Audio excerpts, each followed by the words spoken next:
Buat teman-temanku yang baru gabung, bisa cek di playlist untuk urutan videonya, dan bisa juga cek di playlist untuk judul barunya. Bab 1591, perlu menjadi lebih kuat. Tuan, ada apa? Mengapa Anda menatap punggung rubah betina itu dengan linglung? Zhao Ningning bertanya dengan marah. Tuannya menjadi semakin keterlaluan. Pertama, dia bias terhadap anak alam Raja Surgawi, dan sekarang dia menatap kosong pada rubah betina itu. Itu benar-benar menyebalkan. Apa? Tidak, tidak. Ayo pergi juga. Dengan itu, mereka berdua menghilang dari langit di atas kediaman Wu Wei. Beberapa jam kemudian, Ruoxue, Si King, mata Ye Chen yang tidak sadar tiba-tiba terbuka. Dia duduk dengan tiba-tiba dan energi spiritualnya melonjak. Dia melihat sekeliling dengan waspada, mengejutkan Wu Xing. Kamu sudah bangun. Ayahku adalah Wu Wei. Dia membawamu kembali. Aku putri Wu Wei, Wu Xing, menjelaskan, tidak tahu harus berbuat apa ketika dia melihat ekspresi Ye Chen. Ye Chen tertegun ketika dia mendengar ini. Dia baru sadar setelah beberapa saat. Dia tersenyum meminta maaf pada Wu Xing. Maaf aku membuatmu takut. Sudah berapa lama aku tidak sadarkan diri. Berita apa tentang kompetisi kenaikan dewa? Dia baru saja bangun dan mengira bahwa dia masih dalam mimpi buruk yang mengerikan itu, jadi dia kehilangan ketenangannya. Dalam mimpi buruk itu, dia gagal mengalahkan Yang Mulia Abadi Ling Yun dan terpaksa melihat Ji Siking dan Xia Ruoxue pergi. Dia bahkan tidak berdaya melawan leluhur klan roh darah.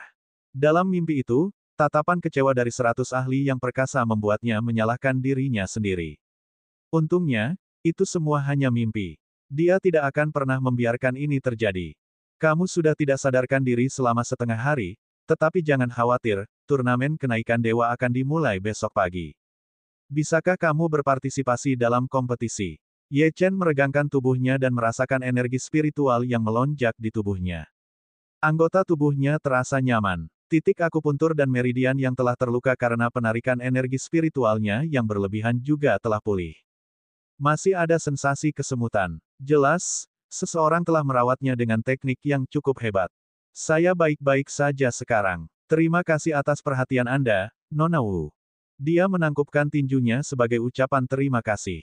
Bagus sekali. Wu Xing senang untuk Ye Chen ketika dia melihat bahwa dia baik-baik saja. Saya akan memberitahu ayah sekarang. Bagaimana keadaan kakak Wu? Ye Chen bertanya dengan khawatir.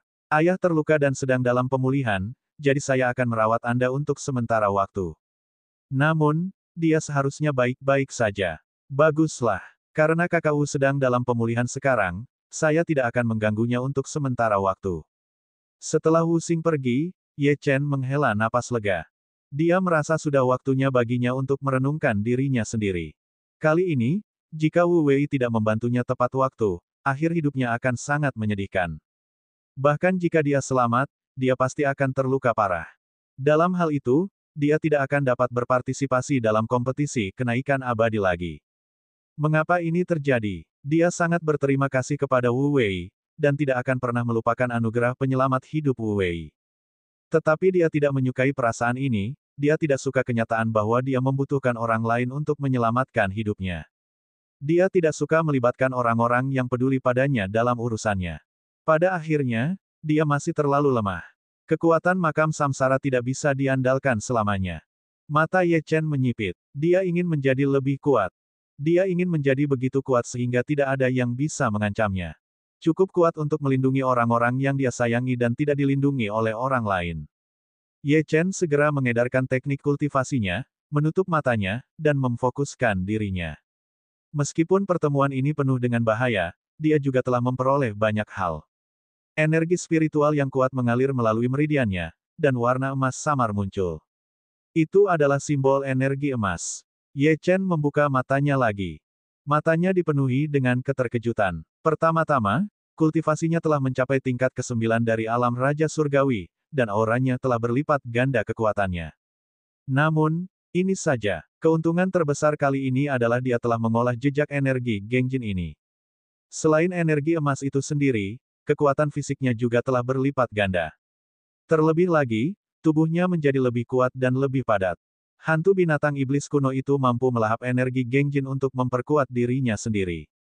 Meskipun Ye Chen hanya menyerap sedikit energi Gengjin tingkat terendah, manfaatnya masih berlimpah. Dia juga memperoleh wawasan tentang pembunuh dewa. Akan tetapi, Ye Chen tahu bahwa dengan tingkat kultivasi dan pemahamannya tentang teknik tersebut saat ini, akan sangat sulit untuk berhasil menggunakannya tanpa bantuan mata iblis. Ye Chen memeriksa dahinya dan menemukan bahwa jejak mata iblis telah sepenuhnya menghilang. Itu benar-benar dalam tidur nyenyak, dan dia tidak tahu kapan itu akan bangun lagi. Ada banyak pertanyaan yang mengelilinginya, tetapi ini harus menunggu sampai nanti. Kebetulan, pembunuh dewa tampaknya memiliki beberapa kesamaan dengan tebasan asal kembali. Dengan menggabungkan yang terakhir dengan pemahamannya tentang pembunuh dewa, dia memperkirakan bahwa dia akan dapat memasukkan energi emas ke dalam tebasan asal kembali. Meskipun ini masih akan membuatnya sangat kurang dibandingkan dengan Divinity Slayer, itu masih merupakan peningkatan kekuatan yang signifikan atas teknik aslinya. Waktu hampir habis, dan kompetisi kenaikan abadi sudah dekat. Oleh karena itu, dia harus meningkatkan kekuatannya sesegera mungkin. Selain itu, kecuali benar-benar diperlukan, dia tidak bermaksud untuk mengekspos 6 daunnya. Heaven Ascension City tidak seperti wilayah barat, di mana kekuatannya rumit. Ketika dia tidak sadarkan diri tadi, dia samar-samar merasakan para ahli memata-matainya. Para ahli ini setidaknya adalah ahli alam penciptaan atau lebih kuat. Ye Chen mengambil tindakan segera setelah dia selesai merencanakan apa yang harus dilakukan. Dia pertama-tama mengeluarkan slip giok yang merekam metode kultivasi Returning Origin Slash dan membenamkan kesadarannya ke dalamnya sambil mempelajarinya dengan saksama. Kemudian, ia mulai memahami dan menghayati teknik bela diri ini dengan kecepatan yang tak terbayangkan. Malam itu sunyi. Keesokan paginya, ketika sinar matahari pertama bersinar ke kamar Ye Chen melalui ambang jendela, Ye Chen membuka matanya. Matanya bersinar dengan sinar yang nyata, dan wajahnya dipenuhi dengan kegembiraan dan kepuasan. Ye Chen telah berhasil. Ia telah berhasil mengintegrasikan beberapa kehalusan pembunuh dewa ke dalam tebasan pengembalian asal. Ia menamai teknik bela diri yang ia ciptakan sendiri ini tebasan pedang tunggal emas. Bab 1592, Sikap Ye Chen. Pada saat ini, ada ketukan di pintu. Suara wanita yang ramah terdengar dari luar. Ayahku ingin bertemu denganmu. Ye Chen sedikit menenangkan dirinya dan membuka pintu. Berdiri di luar pintu adalah Wu Xing. Ye Chen tersenyum dan berkata, aku sudah bangun. Ayo pergi. Ketika mereka berdua tiba di kamar Wu Wei, sedikit rasa bersalah melintas di wajah Ye Chen. Dia berkata dengan malu, Kakak Wu, aku minta maaf. Kamu terluka karena aku. Aku bahkan membanggakan bahwa aku tidak membutuhkanmu untuk membantuku menghadapi keluarga Xiao. Jika kamu tidak campur tangan pada saat kritis, aku mungkin sudah mati. Wu Wei tersenyum dan menggelengkan kepalanya. Jangan bicara tentang masa lalu. Selain itu, jika kamu tidak membunuh Xiao Lang, aku juga akan mati. Kita semua berada di pihak yang sama, jadi tidak perlu repot-repot dengan masalah sepele ini. Kompetisi kenaikan dewa akan segera dimulai. Bagaimana persiapanmu? Aku yakin. Ye Chen tersenyum tipis. Hahaha, bagus. Little Xing, temani adik Ye ke tempat kompetisi kenaikan dewa terlebih dahulu. Aku akan beristirahat sebentar lagi, tetapi aku akan sampai di sana sebelum kompetisi dimulai. Luka-luka Wu Wei sebagian besar sudah pulih sekarang.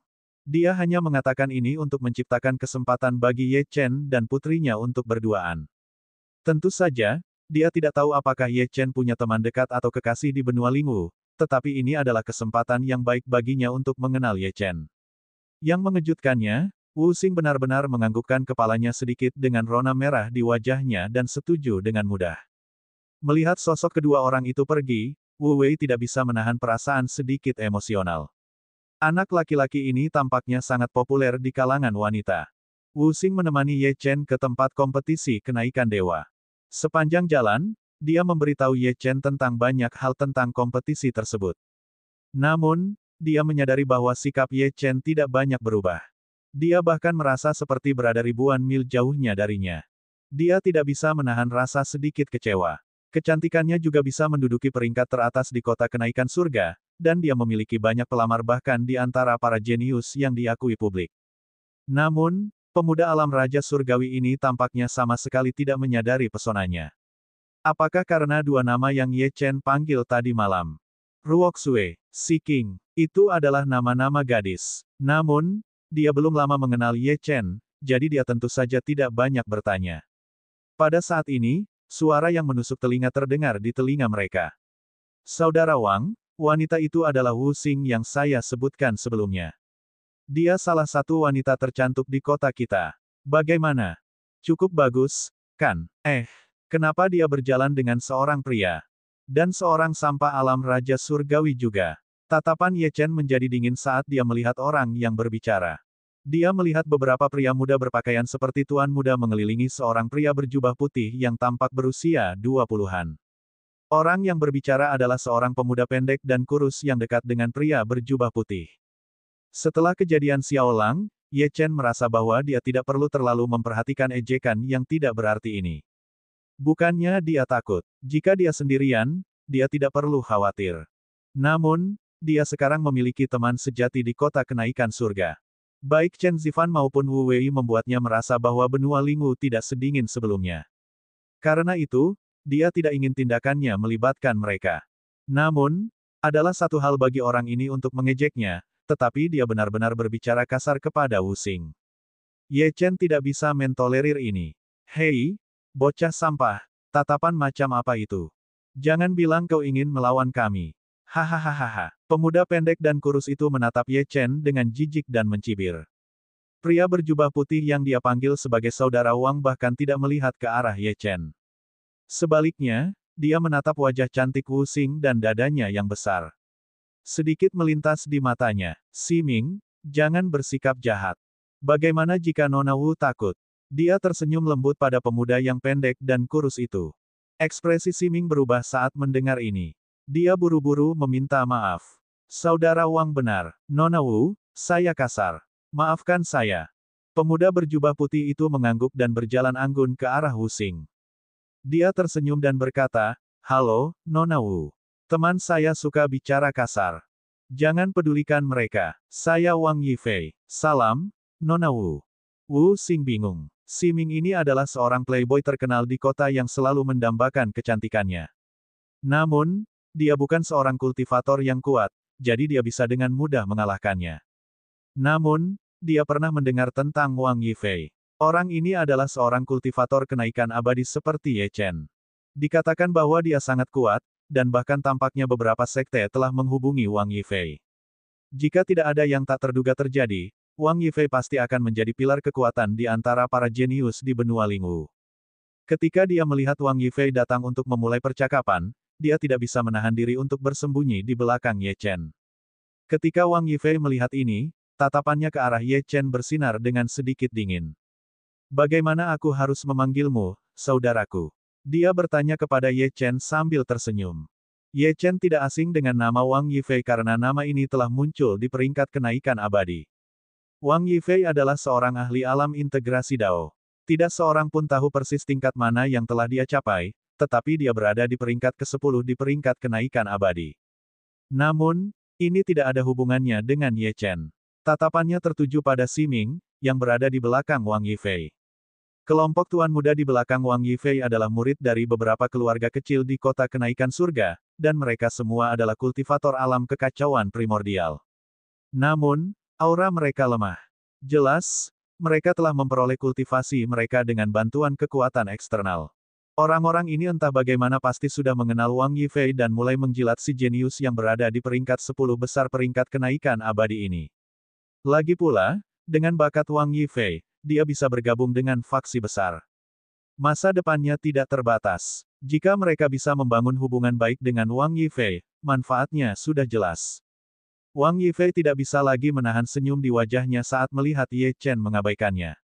Matanya terbakar amarah saat dia melotot ke arah Ye Chen. Namun, saat dia akan marah, Ye Chen berbicara. Nada suaranya tenang tetapi ada nada yang tidak perlu dipertanyakan lagi.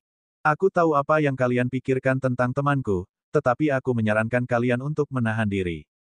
Jangan ganggu dia di masa depan. Ye Chen sekarang cukup terkenal di kota kenaikan surga. Namun, berita tentang pertarungannya dengan Xiao Lang di toko senjata surgawi ditekan oleh kekuatan-kekuatan yang sangat menghargainya. Ini demi kebaikan Ye Chen sendiri. Bagaimanapun, pohon yang tinggi akan menarik masalah yang tidak perlu. Terlebih lagi, Keluarga Xiao memiliki leluhur alam integrasi Dao tingkat 8 yang berkultivasi secara tertutup. Bab 1593, Wang Yifei. Oleh karena itu, tidak semua orang tahu seperti apa rupa Ye Chen. Kebanyakan orang mengira Ye Chen telah dibunuh oleh Xiao Lang. Pada saat itu, sekelompok tuan muda mendengar ini dan ekspresi mereka berubah aneh. Mereka memandang Ye Chen seolah-olah dia terbelakang. Tiba-tiba, mereka tertawa terbahak-bahak.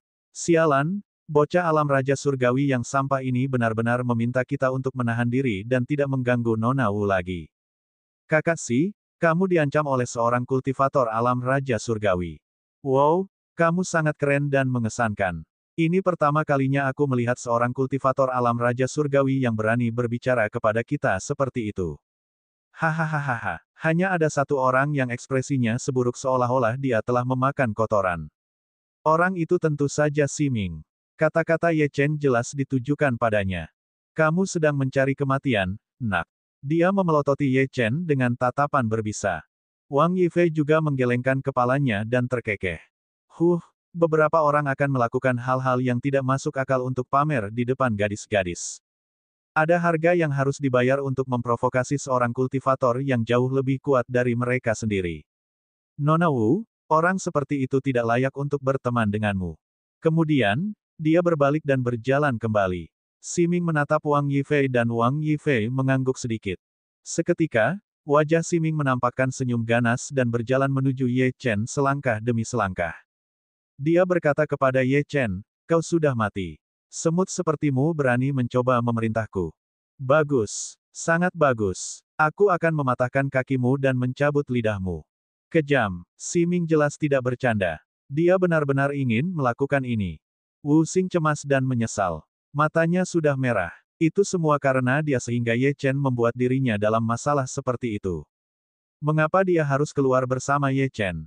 Jika bukan karena dia, Ye Chen pasti sudah tiba dengan selamat di tempat kompetisi sekarang. Dia ingin berjalan di depan Ye Chen dan menghalangi Siming untuknya, tetapi tangannya menghentikannya. Wang Yifei juga telah kembali ke kelompok tuan muda. Dia menatap Siming dan Ye Chen sambil tersenyum seolah-olah dia sedang menunggu pertunjukan yang bagus untuk dimulai. Ye Chen melirik Siming yang berjalan mendekat dengan senyum sinis. Kau berhasil membuatku marah. Hahaha. Siming tertawa terbahak-bahak seolah-olah dia baru saja mendengar lelucon paling lucu di dunia. Pada saat yang sama, energi spiritual di seluruh tubuhnya beredar dengan panik saat dia melemparkan pukulan ke Ye Chen.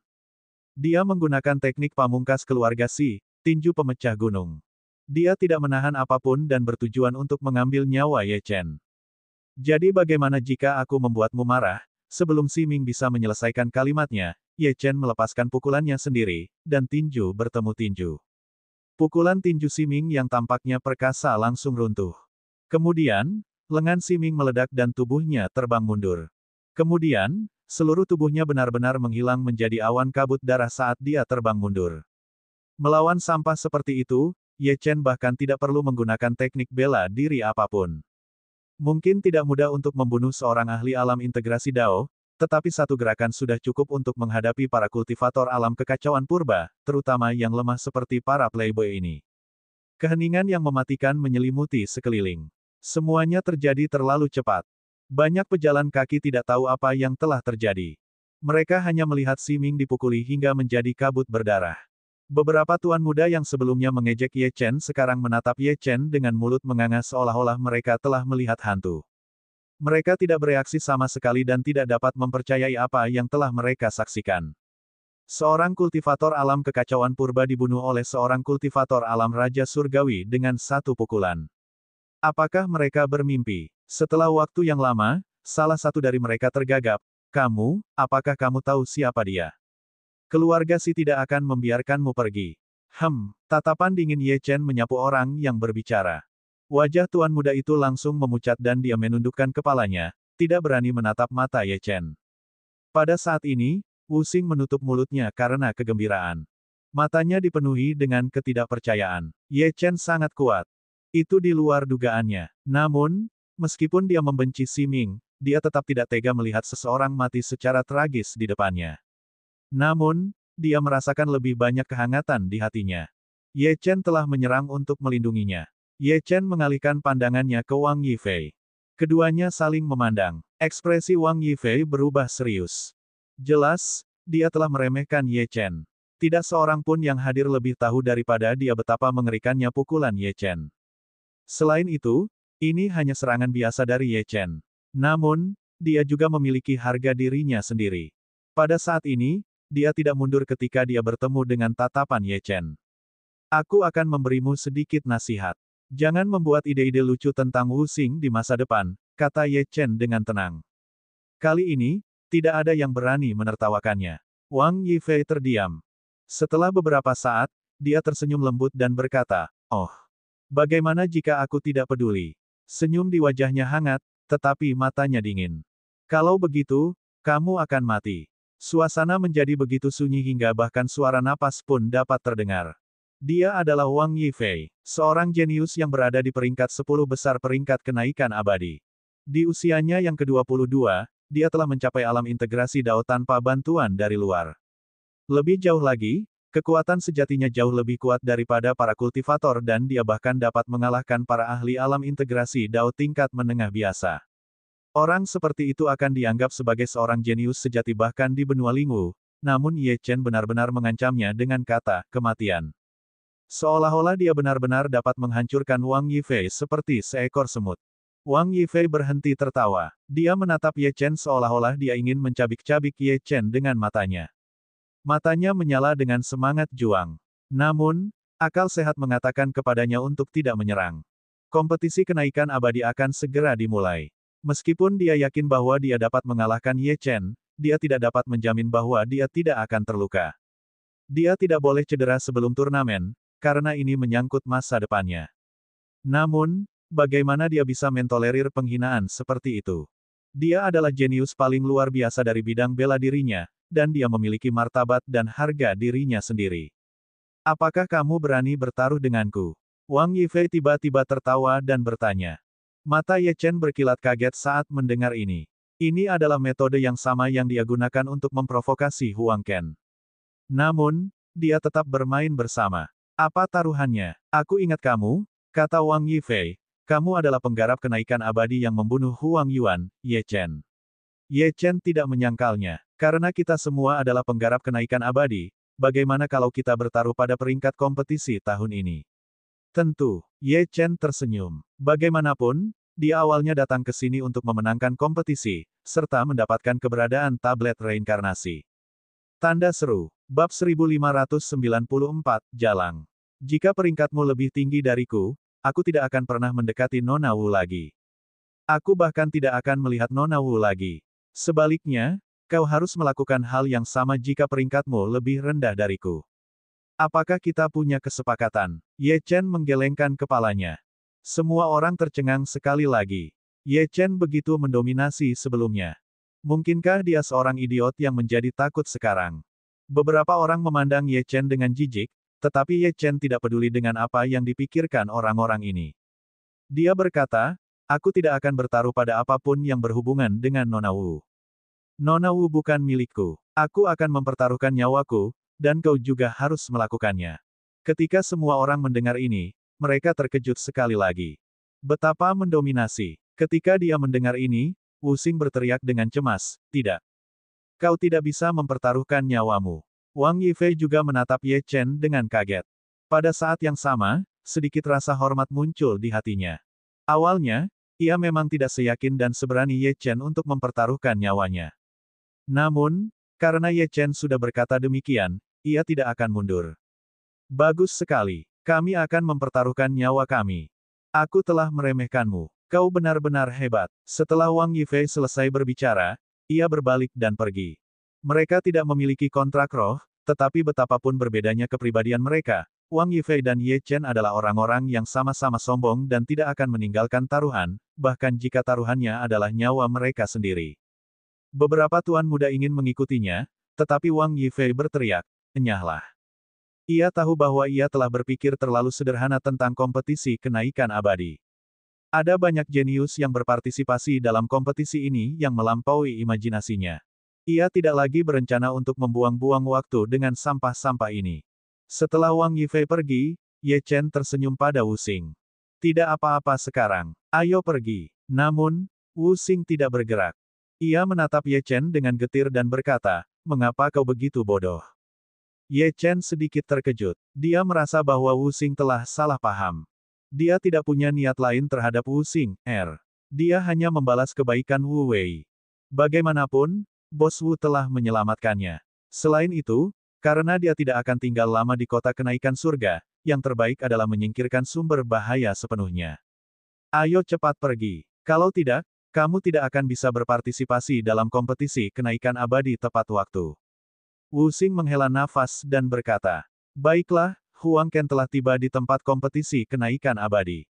Sebagai kekuatan terbesar di kota kenaikan surga, Paviliun Kenaikan Abadi selalu menjadi salah satu penyelenggara kompetisi kenaikan abadi, dan sebagai salah satu dari 6 utusan Paviliun Kenaikan Abadi, Huang Ken tentu saja harus hadir. Namun, Huang Ken tidak dalam suasana hati yang baik beberapa hari ini. Hari itu, setelah dia memberitahu Xiaolang alasan mengapa dia tidak menyerang Ye Chen, dia menganggap Ye Chen sudah mati. Namun, ketika dia kembali ke kota kenaikan surga dan bertanya-tanya, hasilnya sungguh di luar dugaannya. Meskipun Ye Chen terluka, dia tampaknya tidak mati. Sebaliknya, Xiaolang menghilang. Mungkinkah ada seseorang di belakang Ye Chen? Meskipun Huang Ken tidak percaya bahwa Ye Chen dapat memenangkan tempat pertama dalam kompetisi, jika ada kekuatan yang benar-benar menginginkan Ye Chen, Huang Ken tidak akan berani memenuhi isi kontrak roh dengan Ye Chen. Sejak dia tiba hari ini, dia telah mencari jejak Ye Chen ke kiri dan ke kanan. Pada saat yang sama, dia berharap Ye Chen tidak akan muncul. Jika Ye Chen terluka parah dan tidak dapat hadir, tentu saja tidak akan ada kesempatan untuk kembali. Kompetisi kenaikan abadi dianggap sebagai ujian bagi para jenius ini oleh faksi-faksi utama. Jika Ye Chen tidak dapat hadir, bahkan jika ada faksi yang menyukainya, mereka mungkin tidak akan mau menerimanya. Bagaimanapun, dia hanyalah seorang kultivator alam Raja Surgawi. Tiba-tiba, matanya menyipit saat dia melihat sosok seorang pria muda dan seorang wanita yang bangga di sampingnya. Siapa lagi kalau bukan Ye Chen? Terlebih lagi, yang mengejutkan Huang Ken adalah bahwa Ye Chen telah berhasil menembus lagi. Meskipun dia masih seorang kultivator alam Raja Dewa, auranya benar-benar berbeda dari sebelumnya. Ini adalah hal yang sangat menakutkan. Apakah aku benar-benar membuat kesalahan? Ekspresi Huang Ken tiba-tiba berubah jelek. Jika ada faksi kuat di belakang Ye Chen, bahkan jika ada kontrak roh, dia tidak akan berani menyentuh Ye Chen. Tiba-tiba, sebuah ide terlintas di benaknya. Dia memikirkan ide yang bagus untuk berurusan dengan Ye Chen. Dia segera berjalan menuju sarang perjudian di tempat kompetisi kenaikan abadi. Sarang perjudian ini juga dijalankan oleh Paviliun Kenaikan Abadi. Ada beberapa nama yang tergantung di sarang perjudian, dan di bawahnya ada beberapa angka yang mewakili peluang. Nama pertama adalah Ling Longcheng, dan ada 5 angka di bawah namanya, yang mewakili peluangnya untuk mendapatkan tempat pertama hingga kelima. Ada juga nama Long Xuan, Wu Yu, dan bahkan nama Wang Yifei. Namun, angka-angka di bawah nama Wang Yifei adalah peluang peringkat ke-6 hingga ke-10. Pada saat ini, Huang Ken berjalan ke arah seorang murid dari Paviliun Kenaikan Abadi yang bertugas mengelola tempat perjudian dan membisikkan beberapa patah kata kepadanya. Sepertinya tidak sesuai dengan aturan, kan? Apa yang melanggar aturan? Bukannya kita belum pernah menambahkan tanda nama di masa lalu. Tapi, tidak ada tapi. Kenapa? Apakah kau akan melanggar perintah atasanmu? Ekspresi Huang Ken menjadi gelap. Aku tidak akan berani, murid itu agak tidak berdaya. Dia hanya bisa mengikuti instruksi Huang Ken dan menambahkan tanda nama dengan kata-kata, Ye Chen, tertulis di atasnya. Tempat perjudian itu meledak menjadi diskusi. Siapa Ye Chen? Sepertinya kultivator alam Raja Surgawi yang membunuh Huang Yuan. Alam Raja Surgawi. Apakah dia pantas namanya digantung di sini? Jadi apa? Hanya ada satu pembayaran untuk orang ini, dan itu untuk tempat pertama. Tapi peluangnya sangat tinggi. 1:100. Tidak ada gunanya seberapa tinggi pun itu. Sebaiknya kau lemparkan batu abadimu ke laut. Paling tidak kau akan merasa seperti orang kaya untuk sementara waktu. Ye Chen dan Wu Xing juga menyadari keributan itu. Apa yang terjadi di sana? Tanya Ye Chen. Itu tempat perjudian di sana. Mereka sepertinya memasang tanda nama baru, kata Wu Xing. Tuan Ye. Mata Wu Xing membelalak kaget. Itu namamu. Oh, menarik. Ayo kita pergi dan lihat. Ye Chen dan Wu Xing berjalan ke depan tempat perjudian. Tiba-tiba, sesosok menghalangi jalan mereka. Huang Ken menatapnya dengan dingin, tatapannya dipenuhi kebencian. Sampah, kau benar-benar berani berpartisipasi dalam kompetisi kenaikan abadi. Huang Ken mengejeknya. Tujuannya adalah untuk memprovokasi Ye Chen agar memasang taruhan. Meskipun dia tidak bisa menggunakan kontrak roh untuk mengambil nyawa Ye Chen, jika Ye Chen kehilangan sesuatu di sarang perjudian, bahkan faksi-faksi utama akan malu untuk membayarnya untuknya. Tidak peduli apa, Huang Ken akan membuat Ye Chen membayar harganya. Ye Chen melirik Huang Ken dan kemudian pada murid paviliun kenaikan abadi berjubah hitam di sarang perjudian. Dia mengerti apa yang sedang terjadi dan berbalik untuk pergi bersama Wu Xing. Dia berkata, aku ingin pergi dan bermain, tetapi seekor anjing menghalangi jalanku. Xing kecil, ayo pergi. Ekspresi Huang Ken berubah. Ye Chen berbalik dan pergi. Dia mengira Ye Chen pasti akan berkelahi dengannya. Ye Chen bersedia mempertaruhkan segalanya untuk memperjuangkan kehormatannya, bukan? Pemuda yang pernah menghadapinya di lorong kenaikan abadi memberinya perasaan ini, tetapi sekarang, Ye Chen akan pergi. Huang Ken menatap sosok Ye Chen dan Wu Xing yang pergi dengan enggan. Tiba-tiba, dia berkata dengan nada berbisa, Ye Chen, mungkinkah kamu tidak mau bertaruh karena kamu menghabiskan semua batu abadimu untuk wanita jalang di sampingmu itu? Apakah kamu takut tidak akan bisa mendukungnya jika kamu kalah taruhan? Aku salah tentangmu. Kupikir meskipun kamu bodoh dan sombong, kamu tetap seorang pria. Aku tidak menyangka kamu akan menelan amarahmu demi wanita jalang. Ye Chen tiba-tiba berbalik dan menatap Huang Ken. Matanya sangat dingin. Dia hendak menyerang Huang Ken tanpa mempedulikan konsekuensinya, tetapi Wu Xing menahannya dan berkata, Tuan Ye, tenanglah. Ye Chen menarik napas dalam-dalam, tetapi tatapannya ke arah Huang Ken dipenuhi dengan niat membunuh. Ye Chen dan Wu Xing berjalan ke depan tempat perjudian. Tiba-tiba, sesosok tubuh menghalangi jalan mereka.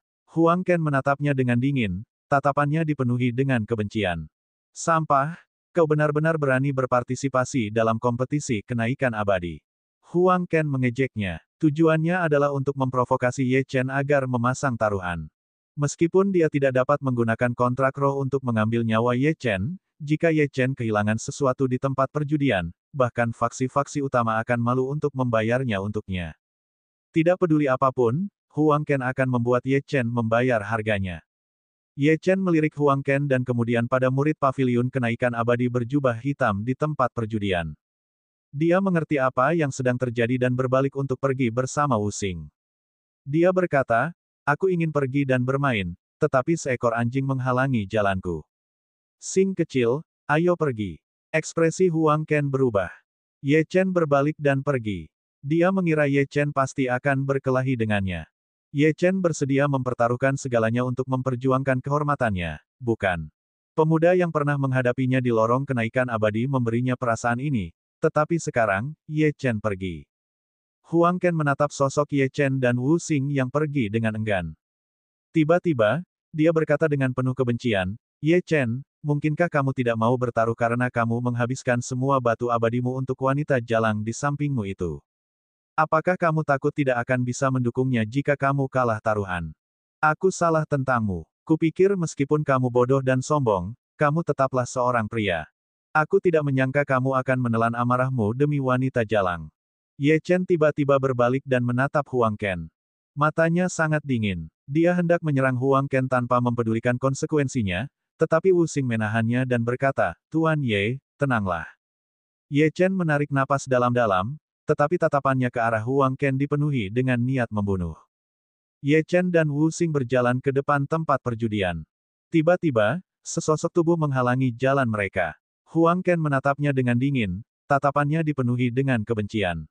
Sampah, kau benar-benar berani berpartisipasi dalam kompetisi kenaikan abadi. Huang Ken mengejeknya. Tujuannya adalah untuk memprovokasi Ye Chen agar memasang taruhan. Meskipun dia tidak dapat menggunakan kontrak roh untuk mengambil nyawa Ye Chen, jika Ye Chen kehilangan sesuatu di tempat perjudian, bahkan faksi-faksi utama akan malu untuk membayarnya untuknya. Tidak peduli apapun, Huang Ken akan membuat Ye Chen membayar harganya. Ye Chen melirik Huang Ken dan kemudian pada murid paviliun kenaikan abadi berjubah hitam di tempat perjudian. Dia mengerti apa yang sedang terjadi dan berbalik untuk pergi bersama Wu Xing. Dia berkata, aku ingin pergi dan bermain, tetapi seekor anjing menghalangi jalanku. Xing kecil, ayo pergi. Ekspresi Huang Ken berubah. Ye Chen berbalik dan pergi. Dia mengira Ye Chen pasti akan berkelahi dengannya. Ye Chen bersedia mempertaruhkan segalanya untuk memperjuangkan kehormatannya, bukan? Pemuda yang pernah menghadapinya di lorong kenaikan abadi memberinya perasaan ini, tetapi sekarang, Ye Chen pergi. Huang Ken menatap sosok Ye Chen dan Wu Xing yang pergi dengan enggan. Tiba-tiba, dia berkata dengan penuh kebencian, Ye Chen, mungkinkah kamu tidak mau bertaruh karena kamu menghabiskan semua batu abadimu untuk wanita jalang di sampingmu itu?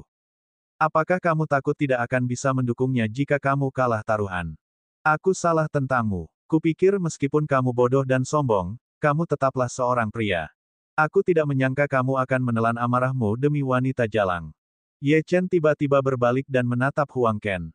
Matanya sangat dingin. Dia hendak menyerang Huang Ken tanpa mempedulikan konsekuensinya, tetapi Wu Xing menahannya dan berkata, Tuan Ye, tenanglah. Ye Chen menarik napas dalam-dalam, tetapi tatapannya ke arah Huang Ken dipenuhi dengan niat membunuh. Benar, pemuda yang pernah menghadapinya di lorong Immortal Ascension memberinya perasaan ini, tetapi sekarang, Ye Chen pergi. Huang Ken menatap sosok Ye Chen dan Wu Xing yang pergi dengan enggan. Tiba-tiba, dia berkata dengan berbisa, Ye Chen, mungkinkah kamu tidak mau bertaruh karena kamu menghabiskan semua batu abadimu pada wanita jalang di sampingmu? Apakah kamu takut tidak akan dapat mendukungnya jika kamu kalah taruhan? Aku salah tentangmu. Kupikir meskipun kamu bodoh dan sombong, kamu masih seorang pria. Aku tidak berharap kamu menelan amarahmu untuk wanita jalang. Ye Chen tiba-tiba berbalik dan menatap Huang Ken. Matanya sangat dingin. Dia akan menyerang Huang Ken tanpa memperhatikan konsekuensinya, tetapi Wu Xing menahannya dan berkata, Tuan Ye, tenanglah. Ye Chen menarik napas dalam-dalam, tetapi tatapannya ke arah Huang Ken dipenuhi dengan niat membunuh. Benar, pemuda yang pernah menghadapinya di lorong Immortal Ascension memberinya perasaan ini, tetapi sekarang, Ye Chen pergi. Huang Ken menatap sosok Ye Chen dan Wu Xing yang pergi dengan enggan. Tiba-tiba, dia berkata dengan berbisa, Ye Chen, mungkinkah kamu tidak mau bertaruh karena kamu menghabiskan semua batu abadimu pada wanita jalang di sampingmu? Apakah kamu takut tidak akan dapat mendukungnya jika kamu kalah taruhan? Aku salah tentangmu. Kupikir meskipun kamu bodoh dan sombong, kamu masih seorang pria. Aku tidak berharap kamu menelan amarahmu untuk wanita jalang. Ye Chen tiba-tiba berbalik dan menatap Huang Ken.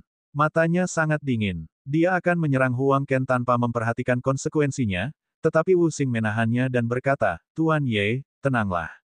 Ye Chen menarik napas dalam-dalam, tetapi tatapannya ke arah Huang Ken dipenuhi dengan niat membunuh.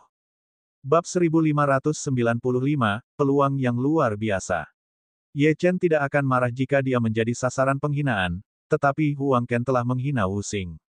Baiklah, Huang Ken. Meskipun aku tahu bahwa kamu hanya khawatir tentang kekuatan di belakangku dan ingin menggunakan pertaruhan ini untuk membuatku berdarah, aku tetap akan mengambil risiko. Aku hanya tidak tahu apakah kamu mampu membayarnya. Huang Ken mendengus dengan jijik. Berapa banyak batu abadi yang kamu miliki? Bahkan jika peluangnya 100 kali, aku masih mampu membelinya. Dia takut Ye Chen akan mundur, jadi dia sengaja memasang peluang yang sangat tinggi. Huang Ken, kamu akan menyesali ini. Ingat kata-kataku. Setelah kompetisi berakhir, jika kamu masih hidup, kamu akan kehilangan segalanya. Ye Chen sudah menganggap Wu Xing, Wu Wei, dan Chen Zifan sebagai teman-temannya, dan siapapun yang menghina teman-temannya harus membayar harganya. Oh, kalau begitu aku akan menunggu. Dia mengambil umpannya. Huang Ken tertawa dingin dalam hatinya. Anak ini memang impulsif dan gegabah. Ye Chen berjalan ke tanda namanya sendiri di sarang perjudian. Dengan lambaian tangannya, sebuah kantong penyimpanan muncul di tangannya. Dia melemparkannya di depan murid paviliun kenaikan abadi dan berkata, aku bertaruh pada Ye Chen. Juara pertama, 500 batu abadi kelas atas. Begitu dia mengatakan itu, seluruh sarang perjudian tiba-tiba terdiam. Banyak pasang mata tertuju pada Ye Chen dan kantong penyimpanan yang telah dia berikan kepada murid itu. Ini tidak bisa dipercaya. 500 batu abadi kelas atas. Mustahil bagi seorang kultivator alam integrasi Dao biasa untuk memiliki kekayaan seperti itu, apalagi seorang kultivator alam Raja Surgawi. Selain itu, orang ini berasal dari Pegunungan Kunlun, yang berada di peringkat paling bawah di antara alam bela diri yang terhubung ke benua Lingwu. Bagaimana mungkin seseorang seperti dia bisa begitu kaya? Tentu saja, mereka tidak tahu bahwa 500 batu abadi kelas atas ini hanyalah setetes air di lautan bagi Ye Chen. Bagaimanapun, Ye Chen telah menjarah perbendaharaan keluarga Dugu dan sejumlah besar pasukan di wilayah barat. Bahkan jika jumlahnya 100 kali lebih banyak, dia masih mampu membelinya. Nak, tempat perjudian paviliun kenaikan abadi milikku bukanlah tempat di mana kau bisa membanggakan diri dengan sembarangan. Teriak Huang Ken dengan tegas. Diam, lihat dan tunggu saja. Ye Chen memberi isyarat kepada murid itu untuk menghitung. Murid paviliun kenaikan abadi itu mengambil tas penyimpanan dan memindainya dengan indera spiritualnya. Ekspresinya langsung berubah. Dia memindainya 3 atau 4 kali sebelum dengan sungguh-sungguh berkata kepada Huang Ken, ada 500 batu abadi kelas atas. Tidak ada yang kurang. Desis. Semua orang tersentak pada saat yang sama saat mereka berjuang untuk menenangkan diri. Bagaimana mungkin? Huang Ken menyambar tas penyimpanan dan segera melepaskan batu abadi dari dalamnya. Gelombang energi spiritual yang padat menyebar, dan semua orang merasakan penglihatan mereka kabur. Setumpuk batu abadi kelas atas yang berkedip-kedip dengan cahaya cemerlang saat ini terjadi. Benar-benar 500, gumam Huang Ken. Dia sangat gembira. Baginya, ini bukan jumlah kekayaan yang sedikit. Apakah kamu yakin mampu membeli yang terbaik? Suara dingin terdengar di telinganya. Huang Ken merasa seolah-olah seember air es telah dituangkan di atas kepalanya, dan dia menggigil. Lagi pula, jika dia memanipulasi masalah di tempat perjudian tanpa persetujuan dari Master Pavilion, dia akan dihukum berat. Lebih jauh lagi, jika ini melibatkan paviliun kenaikan abadi, dalam kasus yang paling serius, kultivasinya bahkan akan lumpuh dan dia akan dikeluarkan dari paviliun kenaikan abadi. Namun, itu hanya mungkin jika Ye Chen memenangkan tempat pertama. Bagaimana mungkin seorang kecil yang belum mencapai alam kekacauan primordial bisa menjadi juara pertama? Huang Ken merasa lega dengan pemikiran ini. Dia mencibir. Dasar sampah, kamu tidak tahu betapa kayanya aku. Tentu saja aku mampu membelinya. Saya harap Anda menepati janji dan tidak melibatkan paviliun kenaikan abadi, Ye Chen mencibir sebagai tanggapan. Pada saat ini, seorang pria parubaya dengan rambut acak-acakan terbang ke udara dan berteriak keras, kompetisi kenaikan abadi akan segera dimulai. Semua peserta, harap bersiap untuk mengundi. Semuanya, silakan duduk. Tempat kompetisi kenaikan abadi adalah sebuah alun-alun besar. Di sekeliling alun-alun terdapat kursi yang dapat menampung banyak orang. Di tengah alun-alun, ada kristal transparan besar yang mengambang di langit. Begitu kompetisi dimulai, kristal ini akan menampilkan pertempuran dan ujian dalam kompetisi agar mudah dilihat. Ada tepat 100 peserta kali ini.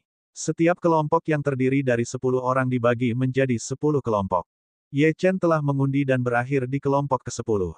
Daftar peserta untuk setiap kelompok ditampilkan di layar kristal, jadi Ye Chen memfokuskan perhatiannya padanya. Di kelompok ke-10, selain dia, ada juga Ling Longcheng dan Long Xuan.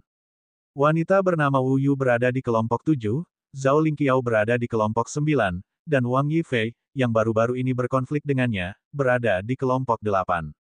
Mari kita mulai kompetisinya. Mendengar teriakan Master Pavilion, kerumunan itu bersorak-sorai seperti tsunami. Penonton mendidih karena kegembiraan. Cahaya keemasan turun dari langit, memperlihatkan jalan setapak selebar 100 meter dan panjang 1000 meter, seolah-olah terbuat dari emas murni. Ini adalah harta karun sihir kuno yang digunakan untuk menguji para peserta ini. Itu disebut jalan kenaikan abadi. Legenda mengatakan bahwa mereka yang dapat mencapai akhir jalan kenaikan abadi akan dapat mencapai alam penciptaan dalam 10 tahun, dan bahkan mungkin terbangun dan memahami Dao tertinggi. Semakin lama mereka bertahan, semakin baik kinerja mereka. Semakin baik kinerja mereka, semakin besar kemungkinan mereka akan direkrut oleh kekuatan yang kuat. Setiap 100 meter dianggap sebagai ambang batas di jalur kenaikan abadi, dan secara umum, mereka yang dapat mencapai 300 meter di jalur kenaikan abadi memenuhi syarat untuk disebut jenius di benua Lingwu. Mereka akan dianggap memiliki bakat tingkat 7. Namun, ini hanyalah minimum, dan mereka harus melangkah lebih jauh dari itu untuk menarik perhatian pasukan kelas 1. Mereka yang dapat mencapai 400 meter akan dianggap memiliki bakat tingkat 6. Meskipun hanya satu tingkat di atas yang terakhir, itu memungkinkan mereka untuk menonjol dan mendapatkan tawaran dari pasukan kecil hingga menengah. Mereka yang dapat mencapai 500 meter akan dianggap rata-rata di zaman kuno, tetapi sekarang, mereka akan dianggap jenius sejati, dan memiliki potensi untuk dibina menjadi ahli yang dapat mendukung sekte. Di zaman kuno, mereka yang lebih dari 600 meter dianggap luar biasa dan hampir tidak dapat dianggap sebagai jenius. Namun, di era saat ini, banyak sekte menengah yang bersedia merekrut mereka. Bab 1596, Dorongan. Pada zaman dahulu, mereka yang mencapai tanda 700 meter disebut talenta kelas 3. Mereka benar-benar mengerikan. Di dunia saat ini, kekuatan tingkat atas di benua Lingu semuanya menilai murid-murid mereka sesuai dengan standar kuno. Sejak zaman kuno, hanya ada beberapa pembudidaya kenaikan abadi yang dapat melampaui tanda 700 meter. Hampir setiap dari mereka dapat meninggalkan jejak yang mulia dalam sejarah benua Lingu. Pada 800 meter, seseorang akan dianggap sebagai jenius tingkat berikutnya. Seorang jenius kelas 2 akan dianggap sebagai jenius 1 dari sejuta bahkan di zaman kuno. Begitu orang seperti itu muncul, kekuatan kelas 1 akan bertarung untuk mereka. Seseorang yang mencapai tanda 900 meter adalah seorang jenius yang tak tertandingi tidak peduli di era apa mereka berada. Hampir semua kekuatan yang memperoleh kejeniusan seperti itu akan mengantarkan pengalaman bertahun-tahun kemakmuran. Mereka yang mencapai ujung jalan 1000 meter itu telah melampaui batas benua Lingu. Mereka ada dalam legenda, dan bahkan pasukan kelas 1 pun tidak menyangka akan bertemu dengan kejeniusan yang tak tertandingi. Setelah pengundian, kelompok pertama melangkah ke jalan kenaikan abadi pada saat yang sama. Dalam sekejap, kekuatan besar turun ke tubuh mereka. Pada saat yang sama, jiwa suci mereka bergetar. Aura pembunuh yang tak terlihat menyerbu pikiran mereka. Mereka mendengar bisikan yang mendesak mereka untuk mundur dan memperingatkan mereka tentang bahaya di depan. Namun, orang-orang ini semuanya adalah eksistensi paling menonjol di alam masing-masing. Mereka hampir sama sekali tidak terpengaruh saat mereka berjalan maju dengan cepat. Meskipun demikian, masih ada beberapa yang cepat dan beberapa yang lambat. Seorang pemuda berpakaian ungu memimpin jalan dan menyerbu ke depan. Yang berada di posisi kedua hampir 200 meter di belakangnya. Orang ini tidak lain adalah jenius peringkat ke-7 di peringkat kenaikan abadi. Namanya Xiazu dan dia memiliki tubuh angin dan petir yang unik. Dikatakan bahwa dia juga ahli dalam teknik rahasia yang meningkatkan tekad. Orang ini berlari dengan gila-gilaan hingga mencapai 500 meter sebelum dia mulai melambat. Orang tercepat di belakangnya baru melewati tanda 300 meter. Ketika Xiazu mencapai tanda 500 meter, sorak-sorai bergema di alun-alun, memanggil nama Xiazu. Di tengah sorak-sorai yang menggelegar, guntur tiba-tiba berderak di jalur kenaikan abadi. Petir putih perak melilit jubah ungu Xiazu, dan sepasang bayangan biru langit yang memancarkan energi spiritual tipe angin murni mengembun di belakangnya. Xiazu tampak seperti dewa guntur yang turun ke dunia. Dia meningkatkan kecepatannya sekali lagi. Dia mencapai tanda 600 meter sebelum kecepatannya menurun. Namun, dia masih bisa bergerak maju dengan mudah. Di belakangnya, sebagian besar kultivator kenaikan abadi berjuang di 3 hingga 400 meter. Beberapa dari mereka bahkan tidak dapat mencapai tanda 300 meter. 650 meter, berlalu. Xiazu melewati tanda 650 meter dan tekanan meningkat pesat. Dengan setiap langkah yang diambilnya, petir di sekitar tubuhnya akan berkedip intens. 695 meter. Xiazu menggertakkan giginya dan seluruh tubuhnya gemetar. Dia praktis tidak dapat melangkah maju lagi. Semua orang yang hadir menahan napas. Bahkan beberapa orang dari pasukan kelas 1 menatap Xiazu. Jelas, mereka tertarik untuk merekrutnya. Xiazu tiba-tiba meraih pedang panjang ungu hitam dan berteriak dengan marah, "Guntur hitam semesta, lindungi tubuhku." Hantu Raja Guntur, muncullah. Petir hitam meletus dari pedang dan merobek ruang. Hantu agung yang memegang pedang suci muncul di belakang Xiazu. Pada saat ini, petir di sekitar tubuh Xiazu juga berubah menjadi hitam. Pada saat yang sama, auranya berubah. Dia dan hantu di belakangnya melakukan tebasan pada saat yang sama. Petir hitam berubah menjadi naga yang marah dan merobek semua yang menghalangi Xiazu. Sosok Xiazu maju lagi bersama dengan naga yang marah itu. 696, 697,700. Xiazu melewati tanda 700 meter.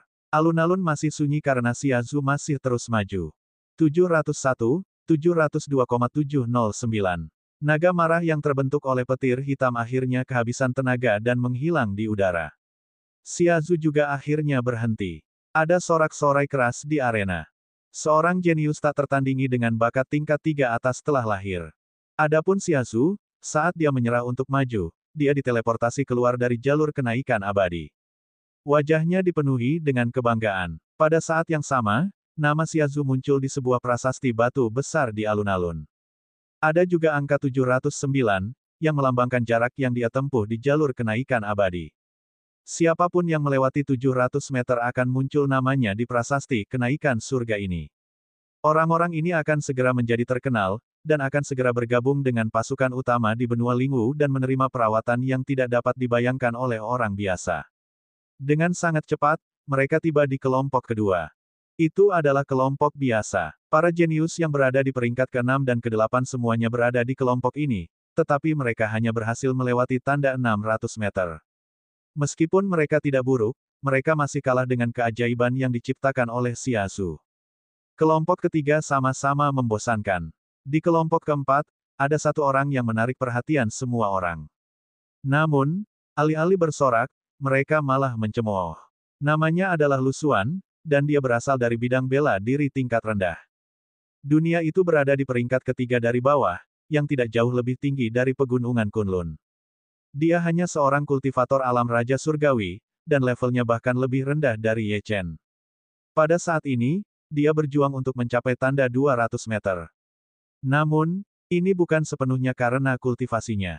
Di jalur kenaikan abadi, ranah kultivasi seseorang akan ditekan sampai batas tertentu.